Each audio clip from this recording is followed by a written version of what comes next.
Morning students, আশা করি তোমরা সবাই খুব ভালো আছো। কি ভালো আছো তো সবাই? আচ্ছা, খুব ভালো লাগলো শুনে তোমরা সবাই খুব ভালো আছো। আমিও খুব ভালো আছি। তোমাদের ভূগোল বিষয়ের শিক্ষক মানস স্যার। তো তোমরা নবম শ্রেণীর সবার প্রিয় ছাত্রছাত্রী আমাদের। তো নবম শ্রেণীর এই ভূগোল বিষয় সম্পর্কে আমরা বিগত বেশ কয়েকটা ক্লাস ধরে আলোচনা করছি। এখন আমাদের আলোচ্য বিষয়বস্তু কি? একদম ঠিক, এখন আলোচ্য বিষয়বস্তু হচ্ছে অষ্টম অধ্যায়, যেটি রয়েছে আমাদের সবার প্রিয় রাজ্য পশ্চিমবঙ্গ রাজ্য নিয়ে আমাদের এই অধ্যায়টা। তো পশ্চিমবঙ্গ রাজ্যের বিভিন্ন তথ্য, বিভিন্ন ইনফরমেশন, বিভিন্ন নিত্য নতুন জিনিস তোমরা এখান থেকে জানতে পারছো এবং বুঝতে পারছো। তো এখান থেকে তোমরা সহজেই আহ, অনেক কিছু জানতে পারছো, জিনিসগুলো তোমরা হয়তো আগে জানতে না, সেরকমভাবে তোমাদের আইডিয়া ছিল না যে কিভাবে এই পশ্চিমবঙ্গ রাজ্য গঠন হয়েছিল। আমরা তো জন্ম থেকে দেখছি পশ্চিমবঙ্গ রাজ্য সঠিকভাবে আমরা বসবাস করে চলেছি, এবং কিভাবে আজ আমাদের এইখানটা সমভূমি রয়েছে। বা দার্জিলিংয়ে সবাই ঘুরতে যায়, আমরা ঘুরতে গেলেই কোথায় যাই? দার্জিলিংয়ে যাই। বেশিরভাগ ক্ষেত্রে দার্জিলিং, আরও ছোটোখাটো পাহাড়, মালভূমি পাহাড় বলতে গেলে পুরুলিয়ার পাহাড়ের কথা আমাদের মনে পড়ে। তো দার্জিলিংয়ের বিভিন্ন জায়গা আছে। দার্জিলিং ছাড়াও কালিম্পং এবং সান্দাকফু, এই সান্দাকফুতে প্রচুর লোক কিন্তু ট্রেকিং করতেও যায়। যারা ট্রেকিং করতে ভালোবাসে, গাড়িতে না চড়ে গিয়ে পায়ে হেঁটে পাহাড়ি রাস্তায় চড়ার জন্য যায়, তারাও কিন্তু এখানটাতে যায়। তো সেটাও একটা খুব ভালো দিক, ভালো বিষয়। তোমাদেরও এই ইনফরমেশনগুলো জানা থাকলে তোমরাও কিন্তু ভবিষ্যতে যারা একটু ঘুরতে ভালোবাসে, ভ্রমণ পিপাসু মানুষ যাদের একটু ঘোরার সামর্থ্য থাকে, তারা কিন্তু সহজেই বিভিন্ন জায়গাতে, এবং শুধু পশ্চিমবঙ্গ বলে নয়, সারা ভারতবর্ষব্যাপী এবং পৃথিবীতে রয়েছে। কিন্তু আগে আমাদের নিজের দেশ, নিজের রাজ্যকে ভালোভাবে ঘুরতে হবে, জানতে হবে, তারপরে যদি পারি আমরা অন্য জায়গায় ঘোরার কথা ভাবতে হবে। ঠিক আছে? তো দেখো, সেরকমভাবে তোমরা অনেক নতুন নতুন তথ্য কিন্তু খুব সহজেই জানতে পারছো, বুঝতে পারছো। আমি আজকে তোমাদের কয়েকটা প্রশ্ন জিজ্ঞাসা করব। বিগত দিনে যে ক্লাস আমরা করেছিলাম, আলোচনা করেছিলাম, সেই গুরুত্বপূর্ণ আলোচনার মাধ্যমে তোমরা অনেকগুলো যে তার ভালোভাবে উত্তর দিয়েছো, প্রশ্ন উত্তর তোমরা করেছো, কিভাবে এই প্রশ্নগুলো উত্তর লিখতে হবে সেগুলো সম্পর্কে কিন্তু তোমরা খুব ভালোভাবে রেসপন্স করেছিলে, তাই তো? আচ্ছা, তো সেইখান থেকে আমরা কয়েকটা প্রশ্ন একটু জিজ্ঞাসা করে নিই। ঠিক আছে, তো আমি শুরুতেই যেটা আমরা বলছিলাম যে ভারতবর্ষ না, পশ্চিমবঙ্গ, এই পশ্চিমবঙ্গের ট্রেকিং করতে যাওয়ার একটা মূল জায়গা, সেটা হচ্ছে সান্দাকফু। এই সান্দাকফুতে বা এই সান্দাকফু কোন শৈলশিরার অংশ সেটা একটু আমাকে বলো। আচ্ছা, ভেরি গুড, এটা সিঙ্গালীলা পর্বতশ্রেণীর অন্তর্গত, তাই তো? শৈলশিরার অন্তর্গত। পর্বত শৃঙ্গ বলবো না, সিঙ্গালীলা শৈলশিরার অন্তর্গত। আচ্ছা, তার আগে একটু বলো, আমাদের এই যে পশ্চিমবঙ্গ, এই পশ্চিমবঙ্গের ভূপ্রাকৃতিক বিভাগকে মূল কয়টি অংশে বিভক্ত করা হয়েছে? একদম ঠিক, এই পশ্চিমবঙ্গের ভূপ্রকৃতিকে আমরা মূলত তিনটি অংশে বিভক্ত করতে পেরেছি। সেগুলো কি কি? একদম ঠিক, পাহাড়ি যে অঞ্চল, অর্থাৎ পাহাড় পর্বত ঘেরা অঞ্চল নিয়ে কি অঞ্চল গড়ে উঠেছিল? পার্বত্য অঞ্চল। কোন অংশে সেটা? ভেরি গুড, উত্তরের পার্বত্য অঞ্চল। তাহলে পাহাড় পর্বতের পরে আমাদের তার থেকে নিচু, কম উচ্চতাযুক্ত স্থানকে আমরা কি বলে থাকি? সমভূমির থেকে উঁচু, পাহাড়ের থেকে নিচু, মালভূমি অঞ্চল।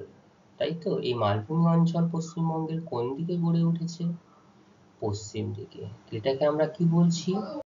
পশ্চিমের মালভূমি অঞ্চল। তাহলে তোমরা কোন দুটো ভূপ্রকৃতি নাম উল্লেখ করলে? আচ্ছা, একটা পশ্চিমের মালভূমি অঞ্চলের নাম বললে, আর একটা উত্তরের পার্বত্য অঞ্চল।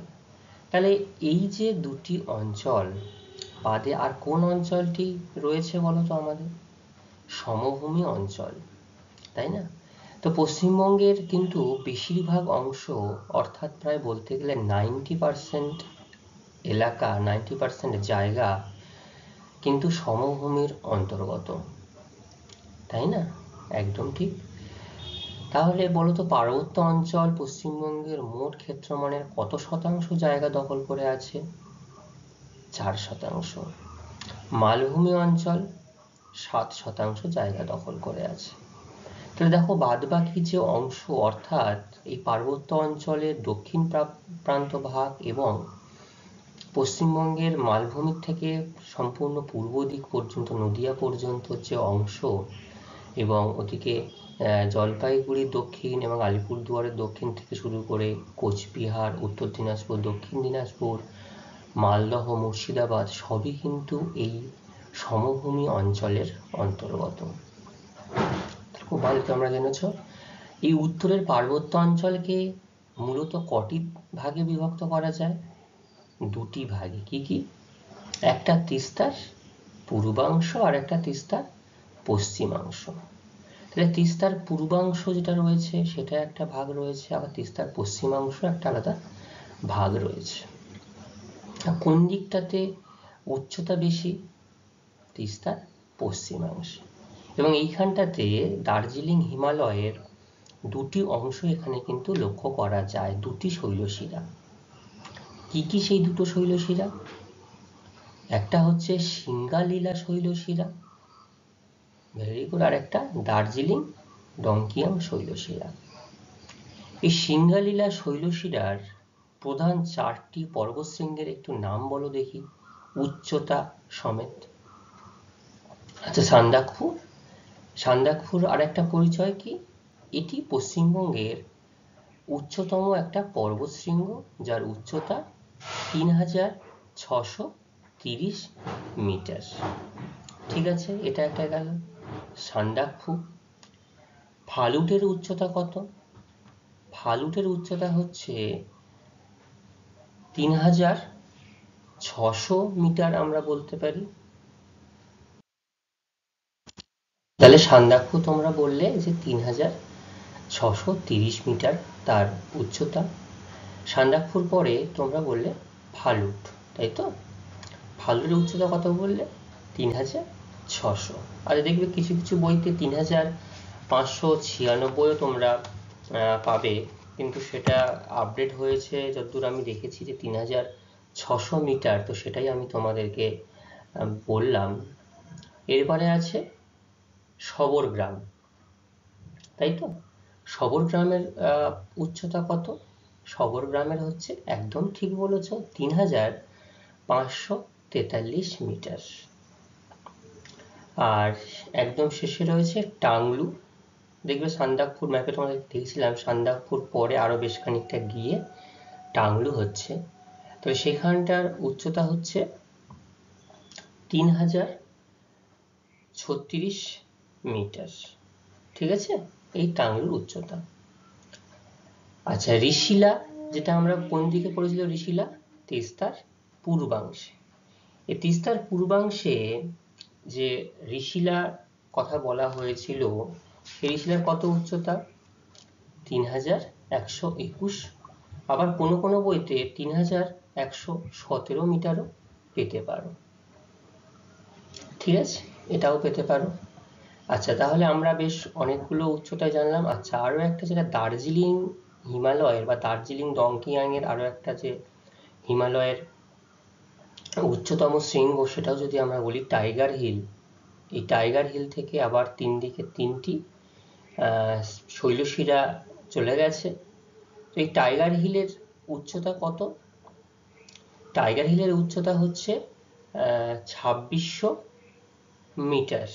ঠিক আছে, আবার কোনো কোনো বইতে এটা 2565 মিটার, 70 মিটার পর্যন্ত পেতে পারো। আচ্ছা, তাহলে এই টাইগার হিল কিসের জন্য বিখ্যাত বলেছিলাম? একটা তো উচ্চতম শৃঙ্গ, একটা অবশ্যই, তার সাথে সাথে টাইগার হিল একদম সূর্যোদয়ের একটা অন্যতম স্থান, যেখান থেকে সূর্যোদয়টা খুব ভালো উপভোগ করা যায়। তো ঠিক আছে, এই হচ্ছে আমাদের পূর্বের দিনের আলোচনার বিষয়বস্তু ছিল। তো আমরা আর সেটাকে বেশি প্রশ্ন করতে চাইছি না, অনেকেই একটু বেশ ভয়ে ভয়ে আছে যে এবার হয়তো আমার পালা আসতে পারে।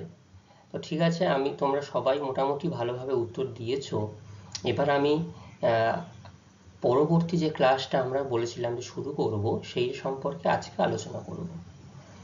তাহলে আমরা যে ভূপ্রাকৃতিক বিভাগ, শ্রেণী বিভাগ আলোচনা করেছিলাম, সেখানে পরপর আমরা পার্বত্য অঞ্চল আলোচনা করেছিলাম এবং আমরা এইটুকু জেনেছি বা বুঝেছি এতদিনে পূর্ববর্তী ক্লাস থেকে যে পাহাড়ের থেকে কম উচ্চতা এবং সমভূমির থেকে বেশি উচ্চতাযুক্ত যে স্থলভাগ বা ভূমিভাগ থাকবে, সেটা ভূতাত্ত্বিক দিক থেকে তাদেরকে আমরা কি নামে চিহ্নিত করতে পারি? মালভূমি নামে চিহ্নিত করতে পারি। একটা জিনিস মাথায় রাখবে, যখন এই যে পাহাড় বা পর্বতের কথা বলা হবে, বেশিরভাগ ক্ষেত্রে এগুলো কিন্তু নবীন ভঙ্গিল পর্বতমালা হিসাবে এদেরকে চিহ্নিত করা হয় বা বলা হয়। কিন্তু যদি তুমি এদেরকে নবীন ভঙ্গিল পর্বতমালা বলছো, কিন্তু যখন মালভূমি অঞ্চল আমরা বলবো, তখন কিন্তু এটা প্রাচীন অঞ্চল হিসাবে পরিচিতি পায়। আজকে যে আমরা অংশ আলোচনা করব, এই অংশটা কিন্তু পশ্চিমবঙ্গের প্রাচীনতম অঞ্চল। ঠিক আছে? তো এই প্রাচীনতম অঞ্চল, এটা কিভাবে গড়ে উঠেছে এবং কিভাবে এখানে কি কি পর্বতশৃঙ্গ রয়েছে, সেইগুলো আমরা আজকে বিস্তারিত আলোচনা করব এই অষ্টম অধ্যায়ের পশ্চিমবঙ্গ তার পশ্চিমের মালভূমি অঞ্চল। ঠিক আছে? তাহলে চলো শুরু করা যাক। সবাই একটু খাতা পেন নিয়ে প্রস্তুতি নিয়ে নাও, যাতে আমরা পরবর্তী যে এতক্ষণ যে আলোচনা করব সেটা তোমাদের সুন্দরভাবে লিপিবদ্ধ থাকে তোমাদের খাতায়। ঠিক আছে? আচ্ছা, আমি এই যে অংশটা আমি রেখে দিয়েছিলাম, আজকেও রেখেছি, আজকের অংশে দেখো উত্তরের পার্বত্য অঞ্চল, তার তিস্তার পশ্চিমাংশ, তিস্তার পূর্বাংশ আমরা ইতিমধ্যে আলোচনা করে ফেলেছি। ঠিক আছে? আজকে আমরা আলোচনা করব এই পশ্চিমের মালভূমি অঞ্চল। তো এই পশ্চিমের মালভূমি অঞ্চল, যেটা তোমরা এই যে অংশ দেখতে পাচ্ছ, এখানে বেশ কয়েকটা পর্বতশৃঙ্গ রয়েছে এবং এরকম ভাবে মালভূমি অঞ্চলটি বিস্তীর্ণ হয়েছে। তো এই মালভূমি অঞ্চলকেও বোঝার সুবিধার জন্য তিনটি অংশে বিভক্ত করা হয়েছে।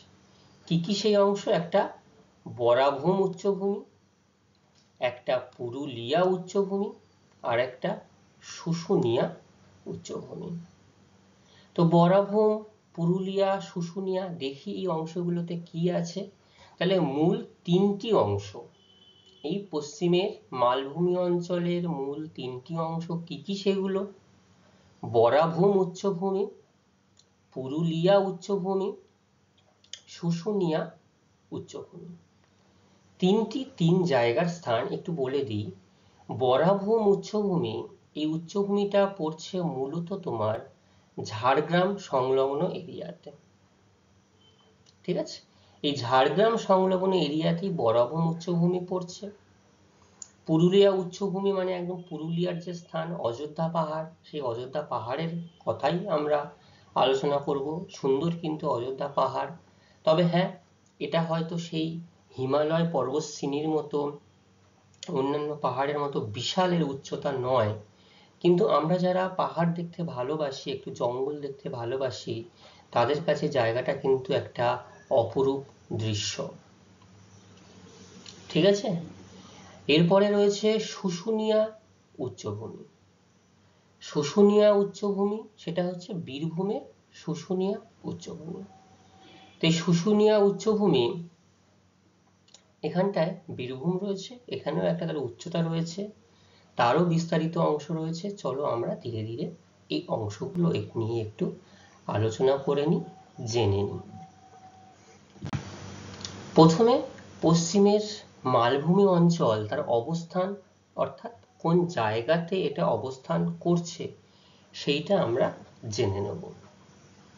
দেখো, এই হচ্ছে শুশুনিয়া হিল। ঠিক আছে? তো এখানে এটাও তোমার পুরুলিয়ার অংশবর্তী অঞ্চলের মধ্যেই পড়ছে। তো এটা কোথায়? পশ্চিমবঙ্গের পশ্চিম প্রান্তে সমগ্র পুরুলিয়া। তার মানে আমরা জানি পুরুলিয়ার এই পার্টটা পুরো পুরুলিয়ার অংশ পড়ছে এই দিকটাতে। পুরুলিয়া ছাড়াও ঝাড়গ্রামের কিছু অংশ রয়েছে, বাঁকুড়া, পশ্চিম বর্ধমান ও বীরভূম জেলার পশ্চিমাংশে এই অঞ্চলটি অবস্থিত। তাহলে কোন কোন জেলা রয়েছে? সমগ্র পুরুলিয়া জেলা, তার সঙ্গে ঝাড়গ্রাম, বাঁকুড়া, তার নিচে এই নিচের দিকে ঝাড়গ্রাম রয়েছে, এইখানটায় পশ্চিম বর্ধমান রয়েছে, এই প্রান্তে বীরভূম রয়েছে, আর একটু ওপরে সিউড়ি, বীরভূম। এই জেলার পশ্চিমাংশে এই নিয়ে গঠিত হয়েছে পশ্চিমের মালভূমি অঞ্চল। রাজ্যের মোট ক্ষেত্রমানের 7% মালভূমি অঞ্চল অধিকার করে আছে। তাহলে পাহাড় ছিল 4%, এই যে দার্জিলিং পার্বত্য অঞ্চল বা উত্তরের পার্বত্য অঞ্চল কত শতাংশ ছিল? 4% ছিল। আর এই মালভূমি অঞ্চল 7%। তাহলে এই দুটি অংশ বাদে বাদ বাকি যা আছে সেগুলো সবই কিন্তু সমভূমি অঞ্চল। তো এই 7% মালভূমি অঞ্চল অধিকার করে রয়েছে। নামকরণ এখানে কি কি রয়েছে, কিভাবে নামকরণ করা হলো? কারণ পশ্চিমবঙ্গের পশ্চিমাংশে অবস্থিত হওয়ার জন্য, কারণ পশ্চিমবঙ্গের পশ্চিমে অবস্থান করে সেই জন্য একে পশ্চিমের মালভূমি বলা হয়। ঠিক আছে, পশ্চিমের পশ্চিমে অবস্থান করছে সেই জন্য পশ্চিমের মালভূমি বলছে, একদম সহজ জিনিস। তাহলে অবস্থান তোমরা বুঝতে পারলে কি কি কোন কোন জেলা নিয়ে এই পশ্চিমের মালভূমি অঞ্চল গড়ে উঠেছে। আর নামকরণ কিভাবে হচ্ছে, যেহেতু পশ্চিমবঙ্গেই মালভূমি অঞ্চল তাই পশ্চিমের মালভূমি অঞ্চল। বোঝা গেল এই অবধি? আচ্ছা, উৎপত্তি, এই পশ্চিমের মালভূমি অঞ্চলের উৎপত্তি কিভাবে হলো? দেখো, আমরা যখন হিমালয় অঞ্চল অর্থাৎ এই যে উত্তরের পার্বত্য অঞ্চল আলোচনা করেছিলাম, আমরা কি দেখেছিলাম? টারশিয়ারি যুগের, অর্থাৎ যে যুগ মাত্র তার বয়স হচ্ছে 6 থেকে 7 কোটি বছর। আর এই যে গন্ডোয়ানা শিল্ড, এই গন্ডোয়ানা শিল্ডের বয়স তোমরা একটু বলো, হয়তো এখানে ডিরেক্টলি নেই। একদম ঠিক, তোমরা কিছুদিন আগেই ভারতের সম্পদের যে কয়লা যখন পড়ছিলে, গন্ডোয়ানা যুগের কয়লা, যে কয়লা আমাদের ভারতবর্ষে বেশিরভাগ অংশ জুড়ে বিস্তৃত রয়েছে, তার বয়স কত ছিল? ভেরি গুড, 30 থেকে 32 কোটি বছর। দেখো, জিনিসটা কিন্তু মিলে যাচ্ছে। কিভাবে মিলে যাচ্ছে? তোমরা যদি এখানটাতে পুরুলিয়া দেখছো, পুরুলিয়াটা কোন রাজ্য থেকে এখানে অন্তর্ভুক্ত হয়েছে? বর্তমানে ঝাড়গ্রাম জেলা থেকে, ঝাড়গ্রাম রাজ্য থেকে, মানভূম জেলা থেকে এসছে। তো এই ঝাড়গ্রাম জেলার, ঝাড়গ্রাম না, ঝাড়খণ্ড, বারবার পুরুলিয়া ঝাড়গ্রাম বলছে, ঝাড়গ্রাম বলে ফেলে। ঝাড়খণ্ডের মানভূম জেলা থেকে পুরুলিয়া জেলাটি আলাদা করে পশ্চিমবঙ্গের সঙ্গে জুড়ে দেওয়া হয়েছিল 1956 সালে।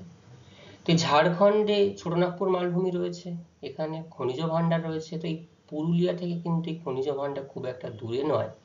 তাহলে সেইখান থেকে আমরা বুঝতেই পারছি গন্ডোয়ানা যুগের এখানে চেনটা। তাহলে গন্ডোয়ানা শিল্ডের ছোটনাগপুর মালভূমি, এই ছোটনাগপুর মালভূমি তার নরম শিলাস্তর বিভিন্ন যুগে, তাহলে আজ থেকে 30 থেকে 32 কোটি বছর আগে যদি এটা তৈরি হয়েছিল, তো সেখান থেকে বিভিন্ন যুগে প্রাকৃতিক শক্তি দ্বারা ক্ষয় পেয়ে ব্যবচ্ছিন্ন মালভূমি বা সমপ্রায় ভূমি হিসাবে মালভূমিটি গড়ে উঠেছে। বোঝা গেল? তাহলে এই যে ছোটনাগপুর মালভূমির নরম শিলাস্তর, সেই নরম শিলাস্তর বিভিন্ন যুগে প্রাকৃতিক শক্তি দ্বারা ক্ষয় পেয়েছে, ক্ষয় পেয়ে ব্যবচ্ছিন্ন মালভূমি বা সমপ্রায় মালভূমি বা সমপ্রায় ভূমি হিসাবে মালভূমিটি গড়ে উঠেছে। কঠিন শিলাগুলো যেখানে যেখানে দাঁড়িয়ে রয়েছে সেগুলোকে মোনাড নক রূপে দাঁড়িয়ে আছে। দেখো এইখানে তাহলে আমরা একটা জিনিস বুঝতে পারছি যে মালভূমি অঞ্চলটা ছিল, সেখানে কঠিন শিলাস্তর যেমন ছিল, তার সঙ্গে নরম বা কোমল শিলাস্তরও কিন্তু ছিল। তাই এই যে কঠিন শিলাস্তরগুলো কি ক্ষয় পেয়ে গেল? যায়নি। কঠিন শিলাস্তরগুলো অবশিষ্ট পাহাড় রূপে, মোনাট নক রূপে কিন্তু দাঁড়িয়ে আছে, তাই না? এই যে কঠিন শিলাগুলো পাহাড় রূপে দাঁড়িয়ে আছে, ভৌগোলিক ভাষায় এদেরকে মোনাট নক বলা হয়। কেন? কারণ তোমরা দেখলে তার আগে যে নরম শিলাস্তর ছিল, নরম শিলাস্তরগুলো বিভিন্ন প্রাকৃতিক শক্তির দ্বারা ক্ষয় পেয়ে কোথাও ব্যবচ্ছিন্ন মালভূমি, আবার কোথায় সমপ্রায় ভূমি হিসাবে গড়ে উঠেছে। তো চারিদিকে সমভূমি, মাঝখানে একটা পাহাড়, যেটা কঠিন শিলা, অবশিষ্ট পাহাড়, সেই জন্য এটা ভৌগোলিক ভাষায় মোনাড নক। বোঝা গেল? তাহলে উৎপত্তি কিভাবে হয়েছে বোঝা গেল। Very good. এবার প্রাকৃতিক বৈশিষ্ট্য। এই যে পশ্চিমের মালভূমি অঞ্চল, তার কি কি প্রাকৃতিক বৈশিষ্ট্য? তো প্রথমে আমরা এখানকার উচ্চতাটা জানব। সমগ্র মালভূমিটির উচ্চতা 150 থেকে 200 মিটার মাত্র। কত? 150 থেকে 200 মিটার হচ্ছে এখানকার গড় উচ্চতা। তবে পশ্চিম দিকের উচ্চতা বেশ খানিকটা বেশি। দেখো এখানটা কিন্তু আমরা বুঝতে পারছি, এই যে ম্যাপটা আমি তোমাদেরকে দেখিয়েছি, এখানে কিন্তু একদম সুন্দর করে বলে দেওয়া হয়েছে কিভাবে উচ্চতাটা পূর্বর দিকে ঢালু হয়ে গেছে, কম উচ্চতা হয়েছে, এবং পশ্চিম দিকে উচ্চতার পরিমাণটা বেশি। তবে পশ্চিমাংশে উচ্চতা বেশি 300 মিটার এবং পূর্বাংশে কম 75 মিটার। ঠিক আছে? আমি যদি এই এরিয়া পর্যন্ত, সবুজ যে রেখা পর্যন্ত অংশটা দেখতে পাচ্ছি, এটাই যদি পশ্চিমের মালভূমি অঞ্চল ধরি, তারপরে সমভূমি পড়ছে। দেখো কিভাবে এই কালারটা কত হয়েছে। এর উচ্চতা হচ্ছে 25 মিটার পর্যন্ত, তারপরে একটু হালকা সবুজ 25 থেকে 50 মিটার, এই যে ডিপ সবুজ দেখতে পাচ্ছ এখানে 50 থেকে 100 মিটার, তারপরে এই যে অংশটা এটা হচ্ছে 100 থেকে 150 মিটার, তারপর আরো যখন একটু ব্রাউন কালারের হয়ে গেল, এর উচ্চতা 150 থেকে 200 মিটার, তারপরে আরো ডিপ যখন হয়ে যাচ্ছে, এই দেখো ডিপ অংশগুলো 200 থেকে 250 মিটার, এই যে অংশগুলো দেখো, এই যে অংশটা এটা 250 থেকে 300 মিটার, আর এই ওরই সংলগ্ন যে অংশগুলো রয়েছে সেটা 300 থেকে 50, আর এই নীল রঙের যে স্থানটা দেওয়া 350 মিটার। তাহলে কতগুলো কিভাবে এখানে উচ্চতার পরিবর্তন হয়েছে তোমরা বুঝতে পারছো? ঠিক আছে? সেই জন্যই দেখো এখানকার এই যে এতগুলো উচ্চতার ভেরিয়েশন, তার গড় উচ্চতা সেই জন্য 150 থেকে 200 মিটার। পূর্বাংশে কমতে কমতে, অর্থাৎ এই যে মালভূমির, প্রাচীন মালভূমির যেখানে শেষ সীমানা, সেইখানে তার উচ্চতা গিয়ে দাঁড়াচ্ছে 75 মিটার। ঠিক আছে? তাহলে অঞ্চলটি কোন দিকে ঢালু হবে? পশ্চিম থেকে পূর্ব দিকে। এই যে দেখো লাইনটা টেনে দিয়েছে, পশ্চিম থেকে পূর্ব দিকে ঢালু হবে। ঠিক আছে?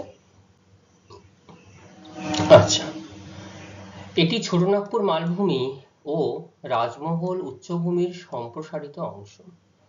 ছোটনাগপুর মালভূমি আর রাজমহল উচ্চভূমির একটা সম্প্রসারিত অংশ এই দিকে বিস্তৃত হয়েছে। ভূগাঠনিক দিক থেকে এটি পশ্চিমবঙ্গের প্রাচীনতম অঞ্চল। অঞ্চলটি মূলত কোন যুগের? প্রি ক্যাম্ব্রিয়ান যুগের, এবং এখানে কি কি রয়েছে? প্রাচীন গ্রানাইট ও নিস শিলা দ্বারা গঠিত। ঠিক আছে? তাহলে ভূগাঠনিক দিক থেকে কি হচ্ছে? এটা পশ্চিমবঙ্গের একটা প্রাচীনতম অঞ্চল পড়ছে। অঞ্চলটি মূলত প্রি ক্যাম্ব্রিয়ান যুগের। আর কোন শিলা দ্বারা গঠিত? গ্রানাইট, নিস। আর দার্জিলিং কি ছিল? গ্রানাইট, নিস, মাইকা, ডলোমাইট। দীর্ঘকাল ধরে ক্ষয়ের ফলে মালভূমিটি সমপ্রায় ভূমিতে পরিণত হয়েছে, যার উপরিভাগ তরঙ্গায়িত। তো দীর্ঘকাল ধরে কি হচ্ছে, ক্ষয় হয়েছে, ক্ষয় পেয়েছে। ক্ষয়ের ফলে এই মালভূমিটি কিসে পরিণত হয়েছে, একটা সমপ্রায় ভূমিতে পরিণত হয়েছে। এই সমপ্রায় ভূমিতে পরিণত হওয়ার জন্য উপরিভাগ কি হয়েছে, তরঙ্গায়িত হয়েছে। ঠিক আছে। স্থানে স্থানে কঠিন শিলাগঠিত অবশিষ্ট পাহাড় বা টিলা রয়েছে, যাকে স্থানীয় ভাষায় ডুংরি বলা হয়। ঠিক আছে। তাহলে স্থানে স্থানে কি হয়েছে, একটা কঠিন শিলাগঠিত অবশিষ্ট পাহাড়, যেটা আমি বলছিলাম যে সমপ্রায় ভূমির মাঝখানে যেখানে কঠিন শিলা ছিল, সেই কঠিন শিলা তো আর প্রাকৃতিক আঘাতে ক্ষয়প্রাপ্ত হয়ে যায়নি। তো যেহেতু ক্ষয়প্রাপ্ত হয়ে যায়নি, সেই জন্য এটা কঠিন শিলারূপে দাঁড়িয়ে রয়েছে। এটাকে ভৌগোলিক ভাষায় বলছে মোনাড নক। আর স্থানীয়, তাদের যে স্থানীয় ভাষা, সেই সাঁওতালি ভাষা, সেই ভাষাদেরকে ডুংরি বলা হচ্ছে। কি বলা হচ্ছে, ডুংরি। এখানকার মাটি কেমন, পার্বত্য অঞ্চলের মাটি ছিল পার্বত্য মাটি, এখানকার মাটি হচ্ছে কাঁকরযুক্ত লাল মাটি ও ল্যাটেরাইট মাটি দ্বারা আবৃত। তাহলে এই ভূপ্রাকৃতিক বৈশিষ্ট্য যদি তোমরা সঠিকভাবে না মনে রাখতে পারো, না বুঝতে পারো, তাহলে কিন্তু এই পশ্চিমের মালভূমি অঞ্চল সম্পর্কে তোমরা কিছুই জানতে পারবে না, কিছু বুঝতে পারবে না। বৈশিষ্ট্যটা সেই জন্য সবার আগে ভালো করে বুঝতে হবে, তারপরে এখানকার যে শ্রেণীবিভাগগুলো রয়েছে সেগুলো আমরা খুব সহজেই আয়ত্ত করতে পারবো। এবার দেখো শ্রেণীবিভাগগুলো কিভাবে গড়ে উঠেছে। পশ্চিমের মালভূমি অঞ্চল, তো ভূপ্রাকৃতিক বৈচিত্র্য অনুসারে মালভূমিটি তিনটি অংশে বিভক্ত। তো একটা হচ্ছে বরাভূম, 2 নম্বর হচ্ছে পুরুলিয়া, তারপর হচ্ছে শুশুনিয়া উচ্চভূমি। ঠিক আছে। তো বরাভূম উচ্চভূমি, দেখো বরাভূম উচ্চভূমি কোনটা। বরাভূম উচ্চভূমি বলছে যে পশ্চিমের মালভূমির দক্ষিণ দিকে, অর্থাৎ এই যে যদি পশ্চিমের মালভূমি অঞ্চলকে আমরা সামগ্রিকভাবে ধরি, একদম নিচে মেদিনীপুরের কাছাকাছি প্রায় ঝাড়গ্রাম দিকে পর্যন্ত, তো এই ঝাড়গ্রামের ঢেউ খেলানো ও কাঁকরময় ভূভাগকে স্থানীয় ভাষায় বরাভূম বলা হয়। কি বলা হচ্ছে, স্থানীয় ভাষায় একে বরাভূম বলা হচ্ছে। এইখানে কিছু অবশিষ্ট পাহাড় রয়ে গেছে, যথা ঝাড়গ্রামে বেলপাহাড়ি আর ঠাকুরান। দেখো এই হচ্ছে বেলপাহাড়ি পাহাড়, ঝাড়গ্রামের বেলপাহাড়ি। কারণ এখান থেকে তোমরা বুঝতে পারলে যে পশ্চিমের মালভূমির একদম দক্ষিণ দিকে ঢেউ খেলানো যে অংশ রয়েছে সেটাই হচ্ছে এই বরাভূম উচ্চভূমি, তাই না? এই বরাভূম উচ্চভূমির কটি আমরা পাহাড়ের নাম বললাম, বেলপাহাড়ি আর ঠাকুরান। খুব সুন্দর জায়গা, জঙ্গলে ঘেরা জায়গা, গেলে সবার কিন্তু মন ভরে যাবে এখানে। তাহলে এটা গেল বরাভূম উচ্চভূমি। 2 নম্বর হচ্ছে পুরুলিয়া উচ্চভূমি। এটাই হচ্ছে পশ্চিমের মালভূমি অঞ্চলের মূল একটা অংশ। এখানে কোন কোন জায়গা রয়েছে, পশ্চিমের মালভূমির পশ্চিমাংশে পুরুলিয়া জেলার অসংখ্য ছোট ছোট টিলাযুক্ত উঁচু ভূভাগ অবস্থান করে। তাহলে এই যে নরম শিলাস্তর সমপ্রায় ভূমিতে পরিণত হয়ে মোনাড নক রূপে যেগুলো দাঁড়িয়েছিল, সেগুলোই এখানে দাঁড়িয়ে থাকতে দেখা যাচ্ছে। তার কথাই বলা হচ্ছে, যার গড় উচ্চতা 300 মিটার। কত, 300 মিটার। এই যে টিলাগুলোকে স্থানীয় ভাষায় ডুংরি এবং ভূতাত্ত্বিকভাবে মোনাড নক বলা হচ্ছে। ঠিক আছে, যেটা আমরা বারবার বলে আসছি, অনেকবারই এটা আমরা পড়লাম। এখানকার অযোধ্যা পাহাড় 650 মিটার। দেখো এই হচ্ছে অযোধ্যা পাহাড়, যার গড় উচ্চতা 650 মিটার। অযোধ্যা বাঘমুন্ডি, এই হচ্ছে বাঘমুন্ডি পাহাড়, তো এরও 650 মিটার উচ্চতা বিশিষ্ট। পাঞ্চেত পাহাড়ি 643 মিটার। ঠিক আছে, এইখানে পাঞ্চেত দেখাচ্ছে, এখানে ড্যামও রয়েছে। এই পাঞ্চেত 643 মিটার। এছাড়াও পরশ, রঘুনাথপুর, গুরুমা, জয়চণ্ডী, এই হচ্ছে রঘুনাথপুর, চামটা, ভানবাবা, দালডুংরি, এগুলো অসংখ্য ছোট ছোট পাহাড় রয়েছে, তবে এগুলো অতটাও উচ্চতা বিশিষ্ট নয়, এদের থেকে কম উচ্চতা বিশিষ্ট, তবে ছোট ছোট টিলা, সেই জন্য এদেরকে উল্লেখ করা হয়েছে। তাহলে এখানে আমরা অযোধ্যা পাহাড় জানলাম, উচ্চতা কত দাঁড়ালো 650 মিটার, পাঞ্চেত 643 মিটার। এই পুরুলিয়া যে উচ্চভূমি, এই পুরুলিয়া উচ্চভূমির গড় উচ্চতা কত 300 মিটার। আর এই অঞ্চলের এই পুরুলিয়া উচ্চভূমি তথা অযোধ্যা পাহাড়ের সর্বোচ্চ শৃঙ্গের নাম হচ্ছে গোরগাবুরু। কি? গোরগাবুরু। এই হচ্ছে গোরগাবুরু, 677 মিটার গোরগাবুরু, তথা পশ্চিমের মালভূমি অঞ্চলের সর্বোচ্চ শৃঙ্গ। ঠিক আছে, গোরগাবুরু।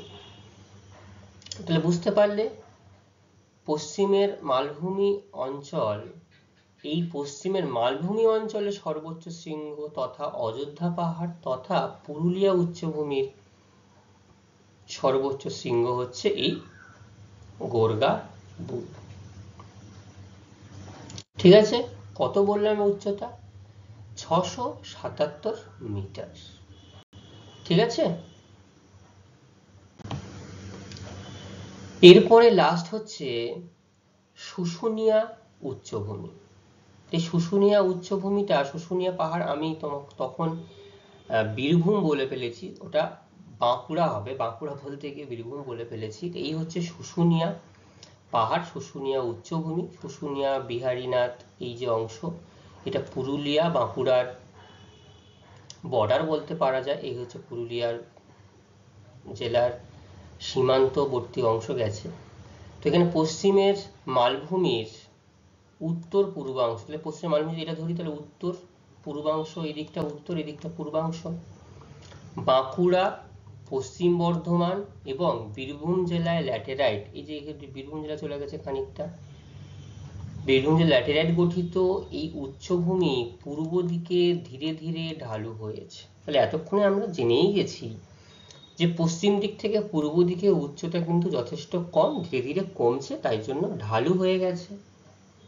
ঠিক আছে, ঢালু হওয়ার জন্য এখানটাতে কেমন হয়েছে? কঠিন শিলা গঠিত অবশিষ্ট পাহাড় শুশুনিয়া, এই হচ্ছে শুশুনিয়া, বিহারীনাথ। তো শুশুনিয়া পাহাড়ের উচ্চতা 440 মিটার। তাহলে কত বললাম? 440 মিটার। দেখো এইখানে গোরগাবুরু ছিল, গোরগাবুরু থেকে এই শুশুনিয়া পর্যন্ত গেলাম, তাহলে গোরগাবুরু ছিল 677 মিটার, সেখানে শুশুনিয়া এসে দাঁড়ালো 440 মিটার। বিহারীনাথ সামান্য বেশি, 452 মিটার। এছাড়াও এখানে মশক, মামাভাগ্নে, মথুরাখালী, এই ছোট ছোট পাহাড়গুলো দেখতে পাওয়া যায়। ঠিক আছে, তাহলে পশ্চিমের মালভূমি অঞ্চলের যে তিনটি ভূতাত্ত্বিক বিভাগ ছিল, বরাভূম উচ্চভূমি, পুরুলিয়া পশ্চিমের পুরুলিয়া উচ্চভূমি আর শুশুনিয়া উচ্চভূমি, তিনটি পার্ট বুঝতে পারলে? ম্যাপের মধ্যে পাহাড় পর্বত আলাদা করতে পারলে? Very good. পশ্চিমের মালভূমি পাহাড়, কোন কোন পাহাড়গুলো মোটামুটি একটু বেশ ইম্পর্টেন্ট এবং যেগুলো মোনার্ক রূপে দাঁড়িয়ে রয়েছে? আমরা অযোধ্যা পাহাড় জানলাম, এই হচ্ছে অযোধ্যা পাহাড়, পাঞ্চেত এই যে বাঘমুন্ডি এইখানটাতে, ভান্ডারি, পরশ, রঘুনাথপুর, এই হচ্ছে রঘুনাথপুর, জয়চণ্ডী, গুরুমা, কোরমা, এটা হচ্ছে পুরুলিয়ার পাহাড়। যদি তোমাকে বলা হয় পুরুলিয়ার কয়েকটি মালভূমি পাহাড়ের নাম বলো, তাহলে কিন্তু এইগুলো বলতে হবে। বাঁকুড়ার ক্ষেত্রে শুশুনিয়া, বিহারীনাথ, এবং তোমাদের শর্ট প্রশ্ন আসতে পারে যে কোনো একটা পাহাড়ের নাম বলে এই পাহাড়টি কোন জেলায় অবস্থান করে উল্লেখ করো, তাহলে কিন্তু তোমরা বলতে হবে এখানে শুশুনিয়া, বিহারীনাথ, মশক আর হচ্ছে কোড়ো। ঝাড়গ্রামের বেলপাহাড়ি আর ঠাকুরান, বীরভূমের মামাভাগ্নে পাহাড়, বীরভূমে রয়েছে, এই দুবরাজপুর এই দিকটাতে, তবে ম্যাপের মধ্যে সেখানে উল্লেখ করা হয়নি। মথুরাখালী আর পাথুরাখালী, মা ভাগ্নে পাহাড় কোথায়? বীরভূম। এরকম কিন্তু শর্ট প্রশ্নে আসতে পারে বা আসে, বীরভূমের মামা ভাগ্নে পাহাড়। তাহলে এইখান থেকে প্রত্যেকটা পাহাড়ের নাম কিন্তু মনে রাখতে হবে, এগুলো কোন জেলায় অবস্থান করছে সেগুলো তোমাদের সঠিক উত্তর দেওয়ার জন্য। ঠিক আছে, এবার আমরা জানবো যে দুটি পার্ট আমরা পড়েছি, অর্থাৎ পার্বত্য অঞ্চল আর মালভূমি অঞ্চল, এদের মধ্যে পার্থক্যটা আমরা একটু জেনে নেব। তো পার্বত্য অঞ্চলের অবস্থান হিসাবে যদি হয়, কোথায় এর অবস্থান? পশ্চিমবঙ্গের উত্তরে দার্জিলিং, কালিম্পং, জলপাইগুড়ি এবং আলিপুরদুয়ারে রাজ্যের 4% এলাকায় এই পার্বত্য অঞ্চল বিস্তৃত। আর মালভূমি অঞ্চল পশ্চিমবঙ্গের পশ্চিমে পুরুলিয়া, বাঁকুড়া, ঝাড়গ্রাম, পশ্চিম বর্ধমান, বীরভূম রাজ্যের 7% এলাকা নিয়ে এই মালভূমি অঞ্চল বিস্তৃত। তাহলে এখানে অবস্থান হিসাবে আমাদের জেলাগুলোর নাম এবং কোথায় কোথায় অবস্থান করছে সেগুলো বলতে হবে। উচ্চতা, এখানকার উচ্চতা কত? সুউচ্চ উচ্চতা 600 থেকে 3000 মিটার, এবং এখানে তোমরা উল্লেখ করতে পারো সর্বোচ্চ উচ্চতা সান্দাকফু 3630 মিটার। এটা অনুচ্চ উচ্চতা 150 থেকে 200 মিটার, এখানেও গোর্গাবুরুর নাম তোমরা বলতে পারো 677 মিটার। ভেরি গুড, খুব ভালো বলেছো। ঢাল, ভূভাগটি উত্তর থেকে দক্ষিণে খাড়া ঢালু, উত্তর থেকে দক্ষিণে খাড়া ঢালু, আর এটা ভেরি গুড, পশ্চিম থেকে পূর্বে মাঝারি ঢালু। একটা খাড়া ঢালু আর একটা মাঝারি ঢালু, সেটা উল্লেখ করে দিতে হবে।